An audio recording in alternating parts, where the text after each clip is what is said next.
नमस्कार, स्वागत है आप सभी का। आज की वीडियो में हम शिक्षा का अर्थ, परिभाषाएं एवं प्रकृति, तो इस टॉपिक को आज की वीडियो में हम अध्ययन करेंगे। तो शुरू करते हैं आज की वीडियो को। तो सबसे पहले हम समझते हैं कि शिक्षा का सामान्य शब्दों में क्या अर्थ है। तो शिक्षा ही वह प्रक्रिया है जो मानव को एक सभ्य और सुसंस्कृत मानव बनाती है। बालक जो है जन्म से प्रयुक्त व्यवहार करता है, उसके व्यवहार को परिष्कृत यानी शुद्ध एवं सुसंस्कृत बनाने का कार्य शिक्षा ही करती है। और शिक्षा के द्वारा ही मानव अपनी संस्कृति की सुरक्षा करता है और उसे नवीन पीढ़ी दर पीढ़ी हस्तांतरित करता है। जीवन में उदारता, उच्चता, सौंदर्य एवं श्रेष्ठता शिक्षा के द्वारा ही प्राप्त की जा सकती है। किसी भी बालक के चहुमुखी विकास के लिए शिक्षा जो है वह महत्वपूर्ण है। शिक्षा के द्वारा ही उत्तम नैतिक मूल्यों की प्राप्ति और उनका विकास संभव है। समाज में सुख समृद्धि लाने का कार्य भी शिक्षा ही करती है और शिक्षा व्यक्ति की आजीवन एवं प्रतिपल चलने वाली प्रक्रिया है। तो आई होप आपको समझ में आया होगा कि शिक्षा जो है एक महत्वपूर्ण प्रोसेस है जो किसी भी मानव को सभ्य और सुसंस्कृत बनाने का कार्य करती है। बालक जो है वह जन्म से ही प्रयुक्त व्यवहार करता है और उसके व्यवहार को शुद्ध करने के लिए यानी उसको सुसंस्कृत बनाने या परिष्कृत करने का कार्य शिक्षा ही करती है। और शिक्षा जो है वह संस्कृति का संरक्षण और उसे सुरक्षा प्रदान करती है और आगे आने वाली पीढ़ी को हस्तांतरित करती रहती है। इसके अलावा जीवन में जो उदारता है, उच्चता है, श्रेष्ठता है, वह भी शिक्षा के द्वारा प्रदान की जाती है या प्राप्त की जा सकती है। और जो बालक है उसके चहुमुखी विकास यानी बहुमुखी विकास के लिए जो है शिक्षा आवश्यक है। और शिक्षा के द्वारा ही जो है नैतिक मूल्यों यानी जो हमारे मोरल्स हैं उनकी प्राप्ति कर सकते हैं। और शिक्षा के माध्यम से ही हम समाज में सुख और समृद्धि लाने का कार्य कर सकते हैं। और शिक्षा जो है वह व्यक्ति की जीवन पर्यंत चलने वाली प्रक्रिया है, अर्थात जन्म से लेकर मृत्यु तक व्यक्ति कुछ ना कुछ अवश्य सीखता ही रहता है। नेक्स्ट यहाँ पर है शिक्षा एक प्रचलित शब्द है जिसका प्रयोग प्रतिदिन की बातचीत में किया जाता है। इसका उपयोग कई अर्थों में किया जाता है। तो जैसे कि हम प्रतिदिन की बातचीत में करते हैं कि औपचारिक शिक्षा, अनौपचारिक शिक्षा, इसके अलावा निरौपचारिक शिक्षा के बारे में या हम जो कुछ भी ग्रहण करते हैं ये शिक्षा प्राप्त की है, तो कई अर्थों में हम इसका प्रयोग करते हैं। तो शिक्षा के कई अर्थ हैं, तो आगे हम इनके अर्थों को समझने का प्रयास करेंगे कि पाश्चात्य विचारक और भारतीय विचारकों के अनुसार शिक्षा शब्द का क्या अर्थ है, तो इसे हम अध्ययन करेंगे। तो शिक्षा शब्द को विद्वानों और शिक्षा शास्त्रियों ने विभिन्न प्रकार से परिभाषित करने का प्रयास किया है, क्योंकि शिक्षा अपने आप में एक विस्तृत शब्द है। और अभी तक जिन विद्वानों और शिक्षा शास्त्रियों ने शिक्षा से संबंधित जो विचार प्रस्तुत किए हैं उनमें मुख्य रूप से दो विचारधाराएं यहाँ पर व्यक्त हुई हैं। इसमें सबसे पहले है प्रथम पाश्चात्य विचारधारा यानी जो वेस्टर्न थॉट्स हैं, और दूसरा है भारतीय विचारधारा यानी इंडियन थॉट्स क्या हैं शिक्षा शब्द के बारे में। नेक्स्ट यहाँ पर हम अध्ययन करेंगे पाश्चात्य विचारधारा के अनुसार शिक्षा का क्या अर्थ है। तो अंग्रेजी में शिक्षा को कहा जाता है एजुकेशन, और एजुकेशन शब्द की उत्पत्ति लैटिन भाषा के निम्न शब्दों से हुई है और ये शब्द है एजुकेटम, एडुसियर और एडुकेयर। तो सबसे पहले हम समझते हैं कि एजुकेशन क्या है। तो एजुकेशन दो शब्दों से मिलकर बना है, ई प्लस ड्यूको। ई का अर्थ है अंदर से और ड्यूको का अर्थ है आगे बढ़ना। नेक्स्ट जो दूसरा शब्द है उसका अर्थ है एडुसियर, तो इसका अर्थ है टू लीड आउट यानी बाहर निकलना। और अगला शब्द है एजुकेयर और इसका अर्थ है to raise, to educate, to bring up यानी आगे बढ़ना या विकसित करना। तो इन शब्दों से यह निष्कर्ष निकलता है कि जो शिक्षा से तात्पर्य है वह सीखने सिखाने की प्रक्रिया तथा बालक की आंतरिक शक्तियों के विकास से है। नेक्स्ट यहाँ पर है भारतीय विचारधारा के अनुसार शिक्षा शब्द का क्या अर्थ है। तो शिक्षा शब्द की उत्पत्ति संस्कृत भाषा के शिक्ष धातु से हुई है जिसका अर्थ है सीखना या सिखाना। इस प्रकार शिक्षा शब्द का तात्पर्य उस निरंतर प्रक्रिया से है जिसके अंतर्गत मानव स्वयं सीखता है और दूसरों को सिखाता है। सीखने का अर्थ प्रायः शिक्षा प्राप्त करना है और सिखाने की प्रक्रिया शिक्षा प्रदान करने से है। तो आई होप आपको समझ में आया होगा कि भारतीय विचारधारा के अनुसार जो शिक्षा शब्द है इसकी उत्पत्ति संस्कृत भाषा के शिक्ष धातु से हुई है और शिक्ष का अर्थ है सीखना और सिखाना। सीखने से अर्थ प्रायः शिक्षा प्राप्त करना है और जो सिखाने का अर्थ है उसका अर्थ है शिक्षा प्रदान करना। और भारत में आदिकाल में शिक्षा को एक आंतरिक प्रकाश स्वीकार किया गया था जिसे प्राप्त करके मानव संसार के सभी बंधनों से मुक्त होकर मोक्ष की प्राप्ति कर लेता था। और कहा गया है सा विद्या या मुक्तये, अर्थात विद्या के माध्यम से हम सभी बंधनों से मुक्त होकर मोक्ष की प्राप्ति कर सकते हैं। प्राचीन काल में जीवन का परम उद्देश्य ही मोक्ष प्राप्ति करना हुआ करता था। इससे स्पष्ट होता है कि जो प्राचीन काल में शिक्षा अलौकिक या आध्यात्मिक थी एवं परब्रह्म का ज्ञान प्राप्त करने का एक प्रमुख साधन थी। और शिक्षा प्राप्ति का आशय न उपाधियां प्राप्त करने का था और न ही अर्थोपार्जन का था, बल्कि शिक्षा को दिव्य प्रकाश पुंज माना गया था जो मनुष्य के आंतरिक अंधकार अथवा अज्ञानता को मिटाकर ज्ञान रूपी प्रकाश से उसका अंतःकरण प्रकाशित करता था। तो आई होप आपको समझ में आया होगा कि प्राचीन काल में शिक्षा को एक आंतरिक प्रकाश स्वीकार किया गया था, अर्थात मानव जो है शिक्षा के माध्यमों से सभी बंधनों से मुक्त होकर मोक्ष की प्राप्ति कर लेता था, क्योंकि प्राचीन काल में माना जाता था कि जीवन का एकमात्र उद्देश्य या परम उद्देश्य मोक्ष की प्राप्ति करना हुआ करता था। और इसके अलावा शिक्षा को अलौकिक या परब्रह्म का ज्ञान या आध्यात्मिक ज्ञान प्राप्त करने का एकमात्र साधन माना जाता था। और इस संदर्भ में अल्तेकर का मानना है कि शिक्षा को ज्ञान, प्रकाश और शक्ति का एक ऐसा स्रोत माना जाता था जो हमारी शारीरिक, मानसिक, भौतिक और आध्यात्मिक शक्तियों और क्षमताओं का उत्तरोत्तर और सामंजस्यपूर्ण विकास करके हमारे स्वभाव को परिवर्तित करती है और उत्कृष्ट बनाती है। तो यह अल्तेकर की परिभाषा आपको ध्यान रखना है। नेक्स्ट हम अध्ययन करते हैं शिक्षा की कुछ परिभाषाएं जो कि इम्पोर्टेंट है। तो शंकराचार्य के शब्दों में शिक्षा वह है जो मुक्ति दिलाए। स्वामी विवेकानंद ने कहा कि मनुष्य की अंतर्निहित पूर्णता को अभिव्यक्त करना ही शिक्षा है। और गांधी जी ने कहा है कि शिक्षा से मेरा अभिप्राय बालक और मनुष्य के शरीर, मस्तिष्क, आत्मा के सर्वांगीण और सर्वोत्तम विकास से है। अरस्तु का मानना है कि स्वस्थ शरीर में स्वस्थ मस्तिष्क का निर्माण होता है। और फ्रोवेल ने कहा कि शिक्षा वह है जो बालक के अंदर से जन्मजात शक्तियों को बाहर की ओर प्रपुष्टित करे। नेक्स्ट है प्लेटो।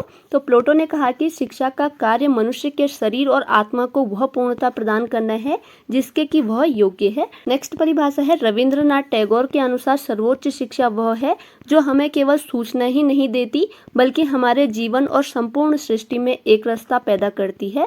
नेक्स्ट है जॉन डीवी के अनुसार शिक्षा का अर्थ। तो जॉन डीवी के अनुसार शिक्षा व्यक्ति की उन समस्त क्षमताओं का विकास है जो उसे अपने वातावरण को नियंत्रित करके तथा अपनी संभावनाओं को पूरा करने के योग्य बनाएगी। तो परिभाषाएं इंपॉर्टेंट है, इसको आपको याद रखना है। नेक्स्ट यहाँ पर है शिक्षा का संकुचित अर्थ यानी नैरो मीनिंग ऑफ एजुकेशन। तो शिक्षा के संकुचित अर्थ से तात्पर्य पुस्तकीय या विद्यालय शिक्षा से है। पुस्तकों के द्वारा बालक को जो सैद्धांतिक ज्ञान प्राप्त होता है वही शिक्षा है। और इस प्रकार की शिक्षा प्राप्त करने के 3 प्रमुख उद्देश्य हैं। इनमें पहला है कि इस प्रकार की शिक्षा से व्यक्ति को आत्मसंतोष प्राप्त होता है, और दूसरा है यह शिक्षा व्यक्ति को दूसरे की दृष्टि में महत्व प्रदान करती है, और तीसरा यह जीविकोपार्जन में सहायक सिद्ध होती है। तो आई होप आपको इतना समझ में आया होगा कि शिक्षा के संकुचित अर्थ से तात्पर्य है पुस्तकीय या विद्यालय शिक्षा से, जो कि हम पुस्तकों या विद्यालय से ग्रहण करते हैं। और पुस्तकों के द्वारा जो बालक को सैद्धांतिक ज्ञान होता है यानी कि जो थ्योरिकल नॉलेज प्राप्त होती है वही जो है शिक्षा है। और इस प्रकार की शिक्षा प्राप्त करने से बालक को आत्मसंतोष प्राप्त होता है और दूसरों की दृष्टि में उसकी इम्पोर्टेंस बढ़ती है, और साथ ही साथ जो है उसे जीविकोपार्जन में भी सहायता मिलती है। तो पुस्तकीय ज्ञान और विद्यालय शिक्षा से संबंधित है संकुचित शिक्षा। ड्रेवर के अनुसार शिक्षा एक ऐसी प्रक्रिया है जिसके द्वारा बालकों के ज्ञान, चरित्र तथा व्यवहारों को एक निश्चित दिशा तथा रूप प्रदान किया जाता है। नेक्स्ट है मैकेंजी के अनुसार संकुचित शिक्षा का अर्थ। तो इन्होंने कहा है कि हमारी शक्तियों के विकास तथा उन्नति हेतु किए गए सभी सचेतन या जानबूझकर किए गए प्रयास से है। तो इस प्रकार की शिक्षा जो है संस्कृति के संरक्षण, हस्तांतरण और परिमार्जन के लिए आवश्यक है। संकुचित अर्थ में शिक्षा एक निश्चित स्थान पर एक निश्चित समय में और निश्चित व्यक्तियों के द्वारा प्रदान की जाती है। यानी एक निश्चित स्थान पर मतलब विद्यालय में या संस्थाओं में, और इसके अलावा निश्चित समय में मतलब विद्यालय का एक निश्चित समय होगा और निश्चित व्यक्तियों के द्वारा प्रदान की जाती है। और इस प्रकार की शिक्षा का पाठ्यक्रम भी निश्चित होता है। तो इस प्रकार की शिक्षा आपने विद्यालयों में देखी होगी, इसमें एक निश्चित समय होगा और निश्चित व्यक्तियों के द्वारा यह शिक्षा प्रदान की जाएगी, और साथ ही साथ इसका करिकुलम भी निश्चित होता है।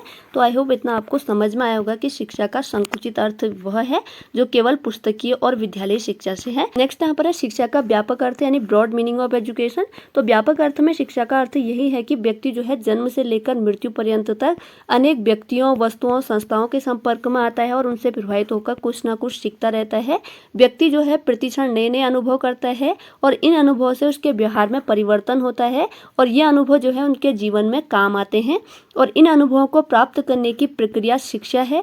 शिक्षा जो है आजीवन चलने वाली प्रक्रिया है। इस प्रकार की शिक्षा व्यक्ति सभी औपचारिक और अनौपचारिक साधनों के माध्यम से प्राप्त करता है और यह शिक्षा पूर्ण रूप से व्यवहारिक एवं जीवनोपयोगी होती है। इस शिक्षा के द्वारा ही व्यक्ति अपने वातावरण से समायोजन करके सीखता है। तो आई होप आपको समझ में आया होगा शिक्षा का व्यापक अर्थ की शिक्षा केवल औपचारिक साधनों से ही प्राप्त नहीं की जा सकती, यानी पुस्तकीय ज्ञान और विद्यालय शिक्षा से ही हम केवल शिक्षा ग्रहण नहीं कर सकते। इसके अलावा औपचारिक साधनों के अलावा हम अनौपचारिक साधनों से भी शिक्षा ग्रहण कर सकते हैं।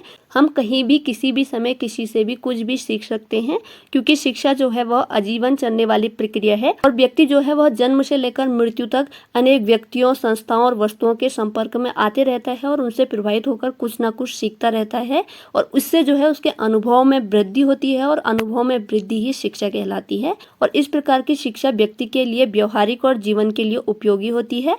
तो शिक्षा के व्यापक अर्थ को स्पष्ट करते हुए मैकेंजी ने लिखा है कि व्यापक अर्थ में शिक्षा एक ऐसी प्रक्रिया है जो जीवन पर्यंत चलती रहती है तथा जीवन के प्रत्येक अनुभव उसके भंडार में वृद्धि करता है। टी रेमंड के अनुसार शिक्षा विकास का वह क्रम है जिससे व्यक्ति धीरे धीरे विभिन्न प्रकार से अपने भौतिक, सामाजिक, आध्यात्मिक वातावरण के अनुकूल बना लेता है। जीवन ही वास्तव में शिक्षित करता है। व्यक्ति अपने व्यवसाय, पारिवारिक जीवन, मित्रता, विवाह, पितृत्व, मनोरंजन, यात्रा आदि द्वारा शिक्षित किया जाता है। नेक्स्ट यहाँ पर है शिक्षा की प्रकृति यानी नेचर ऑफ एजुकेशन। तो शिक्षा एक सामाजिक प्रक्रिया है।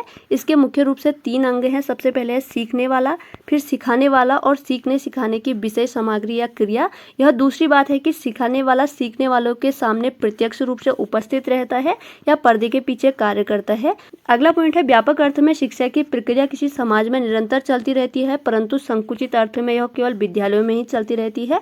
हमें शिक्षा को उसके व्यापक अर्थ में ही लेना चाहिए। इस दृष्टि से यह एक अविरत रूप है।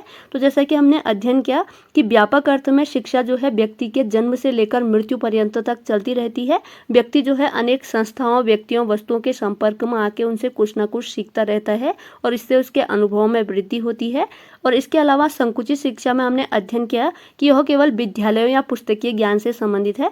तो यहाँ पर यह कहा गया है कि व्यापक अर्थ में ही हमें शिक्षा को लेना चाहिए, यानी कि हमें औपचारिक या अनौपचारिक दोनों माध्यमों से शिक्षा प्राप्त करते रहनी चाहिए। अगला पॉइंट है व्यापक अर्थ में शिक्षा की विषय सामग्री अति व्यापक होती है, उसे सीमाओं में नहीं बांधा जा सकता है, परंतु संकुचित अर्थ में इसकी विषय सामग्री निश्चित पाठ्यचर्या तक सीमित होती है।